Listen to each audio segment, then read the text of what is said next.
Nexomon Extinction is a brand new game that just came out not too long ago.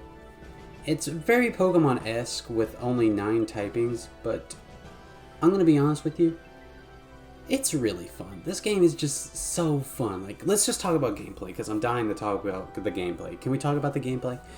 It's pretty much what we wanted. It's kind of like the Pokemon game I kind of always like, the perfect Pokemon game in my head. This is unscripted, by the way, if you couldn't tell. But like this game, it's very close to that. All the Pokemon and trainers scale to you. You can pretty much explore everywhere. There's some places you can't go to, but you can pretty much explore the whole map from the get-go. It's challenging. Like, it's really, really challenging. It's not like super hard, but it's pretty tough. Like for the first little bit of the game, you're gonna get your butt kicked a bit, and it's kind of like that throughout the game. You are gonna have to grind a little bit here and there. I'm gonna be honest. You really are just gonna have to grind a little bit. But it's fun. It's great. I really like it. There's these little followers in the game that are really cool. But maybe like for the next game, just make it so our Nexomon follow us around. There is a sequel in development. They revealed that at the end of the game. I guess that's a bit of a spoiler. Sorry about that. But like, next time, just like let our Nexomon follow us around. Okay? So there's 9 types in the game. I'm not gonna act like I fully remember or know all these types, like all their weaknesses and stuff. It's really something you're gonna have to look into because it's a little bit different from how Pokemon does things. So I recommend you look up like a little guide to like learn all this stuff, like to learn the 9 types. Or just figure it out yourself through the gameplay, that's fine. But back to how the gameplay is challenging. It really is just so fun. All the trainers, they're always like a little bit stronger than you or around your level. There's all kinds of just...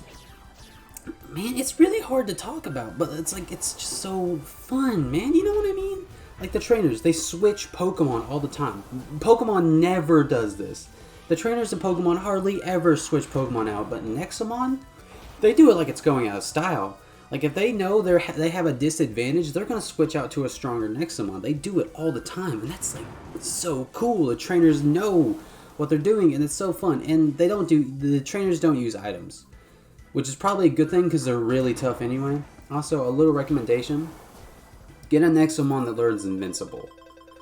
You're going to need it, because there's some fights in this game where it's back to back to back, and they don't let you heal in between, and that's a little eh. But if you got a Nexomon with Invincible, you're set. It's just a really good move for that later part of the game. Or just any part of the game when you're having a lot of trouble, honestly. It's just so fun. Like, it's just so fun. There's so much to explore. All the battles and everything. It's just such a fun challenge. I know I'm repeating myself a lot, but I'm really just trying to drill it into your skull how fun this game is. This is pretty much the game that the Pokemon community has been wanting for a while. Like, it's challenging. There's lots to explore. There's 381 different monsters to collect. It's just so much fun. Okay, so let's like move on to the story. I'm not going to spoil much of anything, by the way. This is a type of game. I'm not going to spoil anything, okay? I'm not going to spoil much. Very light spoilers, alright? I probably should have said this earlier in the video, but there's going to be like light spoilers throughout the video. Just little light stuff. You probably won't get it till you beat the game and you'll be like, wow, he really said that? No. Okay, let's go. Okay, so the story in the game is, basically a long time ago there was this evil Nexomon king named Omnicron. And back in the first game you defeat him, or at least you defeat him for a second time? I don't know, I didn't play the first game. Anyway, after he's defeated, blah blah blah blah blah, all these different super strong Nexomon called Tyrants start running around. And pretty much your goal in the game is to honestly kill these tyrants and get them, like, just get rid of them. Yeah, I know it's a little dark. This game can get a little bit dark and messed up at times, but it's kind of a part of the charm. Anyway, so that your kind of goal is, for at least a good chunk of the game, is to go around and defeat these tyrants. And that's pretty much I don't want to go any farther. You're basically just a kid. You're really good at taming your Nexomon. You get your badge, you pretty much work your way up to Grandmaster. Like, there's a badge system in the game. It's not like 8 badges, gym leader kind of stuff. It's like, you pretty much are just like a cop, or like a hunter or something. Like, your main goal is to just wipe out these tyrants so they stop hurting people. And at the beginning of the game, you're attacked by this big dragon thing. And, like, it's not a tyrant. The dragons, like, hate the tyrants, but you'll learn all about that. You'll learn all that stuff later on, so I'm not going to spoil any of it. But there is a pretty weird twist, I want to say, later on in the game. I'm not going to spoil it, but it kind of left me with one lingering question. Who was my dad, you know? Who was my dad? It just kind of made me wonder that as I was playing the game. Now, this game is, it breaks the fourth wall a lot. There's a lot of self-deprecating humor in this. They'll say things like, haha, look at these guys. The developers must have not put much time or didn't have enough budget to really work on this area. And it's like, don't be so hard on yourself. Like, it's funny sometimes. It is genuinely funny when they point out, like, different tropes and how, yeah, you probably shouldn't send a child to face this giant evil monster, but at some points when they're, like, making fun of themselves, it's kind of like, it's okay, man. You don't have to be so hard on yourself. Like, you kind of feel sorry for them a bit. Like, you have this sassy cat character who's just like, wow, they really didn't put much time into this place. And it's like, this is a $20 game, alright? We're not expecting a $60 experience. You don't have to be that hard on yourself. You know, don't tell me all these things, okay?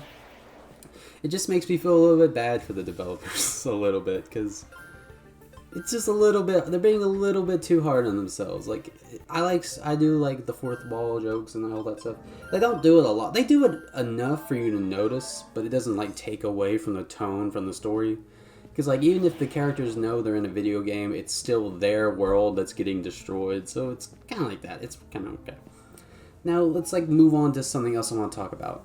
It's really hard to find a specific Nexomon. Now, look, there's this Nexopedia, basically. It shows you all the different Nexomon you found, all the different ones you've seen, what kind of food they like, what kind of... Basically, you feed them and it makes it easier to catch them. What they like with this, what they like with that. It's a whole thing. But it doesn't show you the location of a Nexomon. It just kind of shows the picture, which, when you're trying to look for a specific Nexomon for a quest, it's really difficult because they just don't tell you where it is. You gotta, like, find it out by yourself. And I kind of don't like that. Like, there's not really a town map in this game, you know? Like, there's no, like, they don't, like, have the routes mapped out. And I kind of wish there was, like, more of a map feature so you can tell where you're going and kind of find out where these specific Nexomon are. Because there's 381 of these things, and when you're trying to find a specific one, it can be a little rough. Like, sure, it's a fire type, so maybe it's around the volcano, but it's still going to be kind of hard to find it because there's a lot of other fire types and there's a lot of other Nexomon around the volcano. And maybe it's not even at the volcano. You don't know. You just don't know. Also, throughout the game, you'll learn about Nexotraps. They're essentially the Pokeballs of this game. And pretty much, there's these different elemental ones that you can find throughout the game. And there's two people who do that. There's this one girl on this island area, and I absolutely recommend you go to the island. It's full of, like, a large variety of Nexomon. You can access it pretty early in the game. It's just a great place to grind, because, trust me, you're going to have to grind a little bit. The levels jump up, which isn't a problem. I really enjoyed the challenge, and I actually kind of like grinding a little bit, so it's fine for me. But yeah, you're gonna wanna like go to this island for grinding and get some cores. We'll explain cores in a minute. Anyway, there's these two people. There's this one guy on the Dragon Islands who creates some special elemental Nexotraps, and there's this one girl on the island who does it, which is alright. It's fun. You get to use your different little crystals throughout the game. We'll talk about crystals in a second. But one problem I noticed is that they kind of mix up the gender a little bit. Like, there's this one girl on the island, right? Throughout the game, everybody's calling her a boy. They're like, he can do this, he can do that, and then there's somebody to say, she can do this, she can do that. It's not really a big problem with the game. It's just like a little error I noticed, and I'm only pointing it out because this game is really good with its community so far. They're always patching things, always fixing little issues like that. So I just wanted to point it out so they know.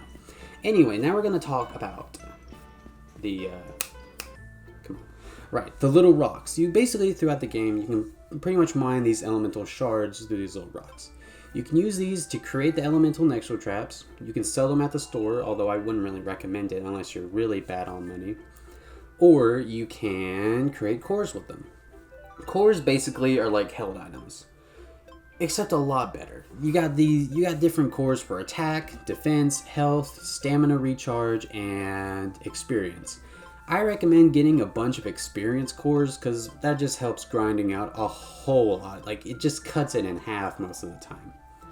And if you're wondering what's a stamina core, well, basically in this game, you don't have power points for each individual move. You just have a stamina bar. I kind of like this feature. It's really fun. Also, be careful of status afflicting moves like poison. Those hardly ever work. They have like a 35% chance of working most of the time, and even the 50-50 ones I just could not get off most of the time. It's like, so I barely ever use them. I mostly just use attacks that are really hard hitting, that are super effective, or just, healed me, made me invincible, or powered up my attacks. The stamina feature is really fun. I actually really kind of like it. Like, the only thing I don't like about the stamina is that... never mind. I actually just really like the stamina. There's nothing I really dislike about it. But status moves really could use a buff. I think they could use a little bit of a buff. Oh, and make sure you get the running shoes. Like, I pretty much played through the whole game thinking the only speed was this weird little walk. No. There's running shoes and like this really kind of off the path area in the Dragon Islands. As soon as you get access to the Dragon Islands, I just recommend you just go there and grab the running shoes. You're really gonna want them. It really helps you pick up the pace a little bit. It's really fun. It's really fun. Anyway, what's next? Okay, so in this game, you know how I mentioned there isn't really a map or anything earlier? Well, there kinda is. When you press on one of these warp stones, you can warp to any other warp stone in the world. Which is fine enough, I like it, but I kinda wish there, like, as soon as we became Grandmaster or something, there was a way to, like, have, like, a personal warp stone to warp you around. That would have been a lot better, in my opinion, like, just something from once you become Grandmaster, because you're gonna get tired of walking back to these warp stones all the time. I think that really would have helped cut down when you're searching for things, like, for quests and specific Nexomon and all that stuff, and grinding, of course. Right, so quests. I didn't really talk about quests. There's a lot of different side quests in this game that give you all kinds of cool stuff.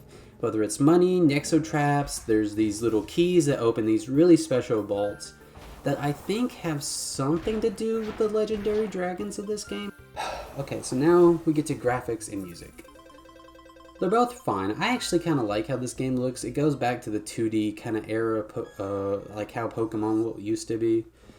All the different little Nexomon animate really well in battle. They have like their little idle animation, and then they have this cool little attack animation. It's really fun. I like it. The music's pretty good. I mostly wasn't really paying attention to the music, but there's a couple of tunes, like mostly just like the battle theme stuck in my head. And I like it. The music's pretty good. I think it's pretty good. I'm not gonna like say I love it or not. I'm not really much of a musical connoisseur or whatever. I kind of like the music. It's good. It's good.